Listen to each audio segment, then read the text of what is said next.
Next is quadratic equations. So these are important because they relate to trinomials and they relate to your parabola functions.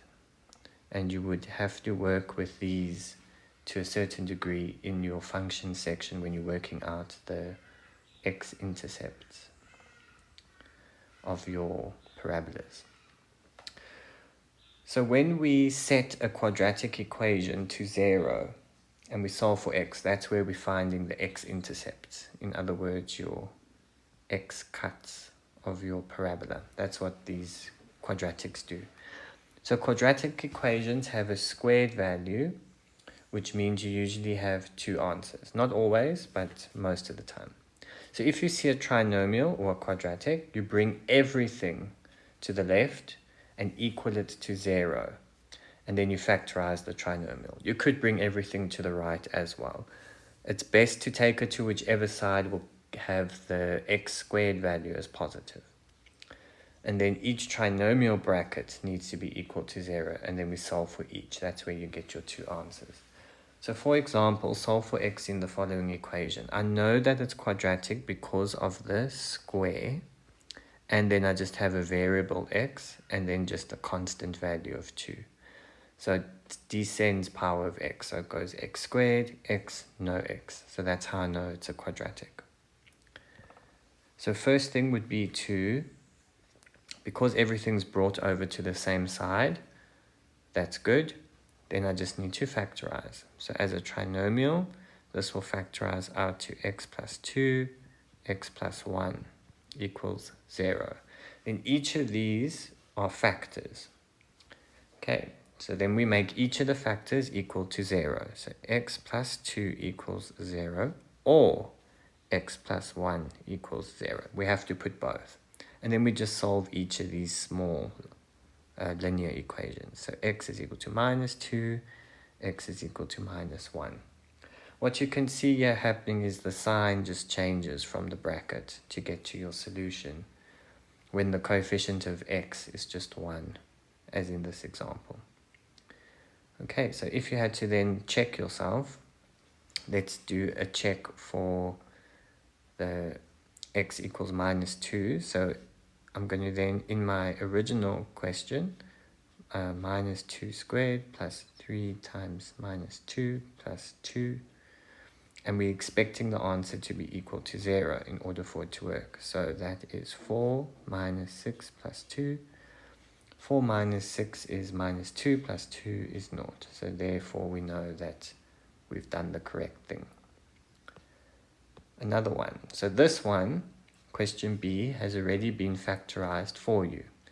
X minus 3, x minus 7. So all you have to do here is make each factor bracket equal to 0. So x minus 3 equals 0, or x minus 7 equals 0. Therefore, x is equal to 3, or x is equal to 7. So that's the simplest type of question you can get for quadratics, when they give you the two brackets and you just have to make them equal to 0.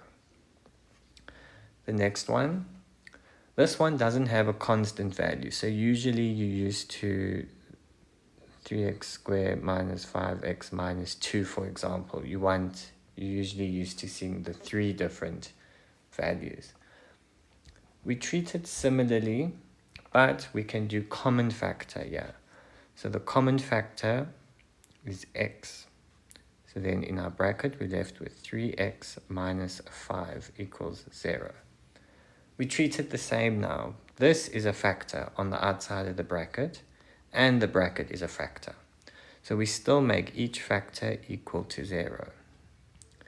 So x equals 0, or 3x minus 5 equals 0. Obviously, the x equals 0 is already solved, so that's the one solution. The other solution would be 3x equals 5. The 5 taken over, so it becomes positive. And we divide both sides by 3. So x is equal to 5 over 3. And there's your two solutions, 0 and 5 over 3. The same thing happens with question D, except they've already taken out that common factor. The original one would have been 5x squared plus 2x, and they've just taken out the common factor. So all we have to do is make each of the factors equal to 0.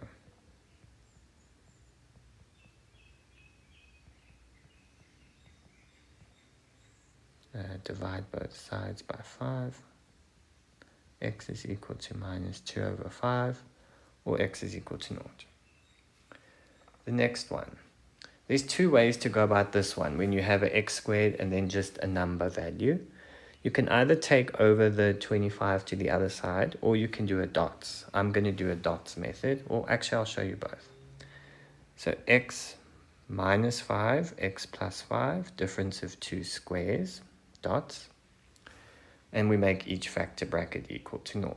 X minus 5 equals 0, or x plus 5 equals 0. And solve each of those. So x is equal to 5, or x is equal to minus 5.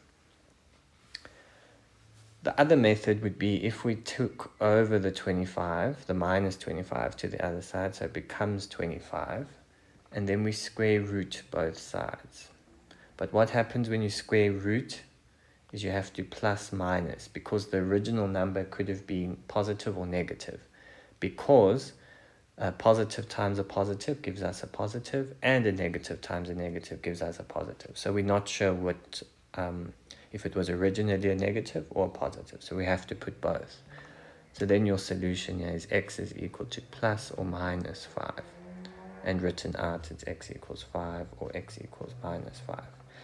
So you can see we got to the same place with these two different methods.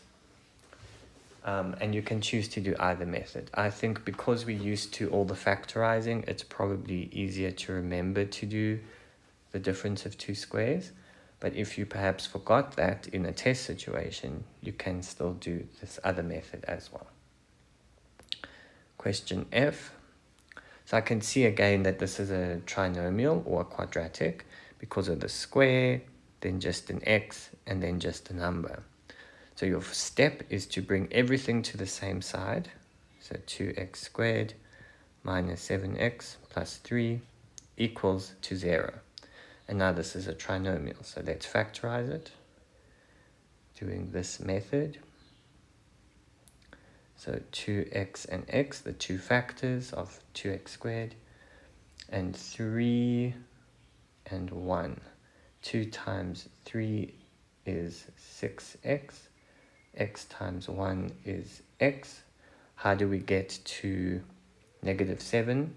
We have to have a negative x and a negative 6x. Then swing those signs over, and there are your two factor brackets. 2x minus 1 and x minus 3 equals to 0. And now we make each of these factor brackets equal to 0, and we solve. So x is equal to, I'm just going to jump steps here, x is equal to a half. We first bring the 1 over, divide by 2, and x is equal to 3. And those are your two solutions. Okay.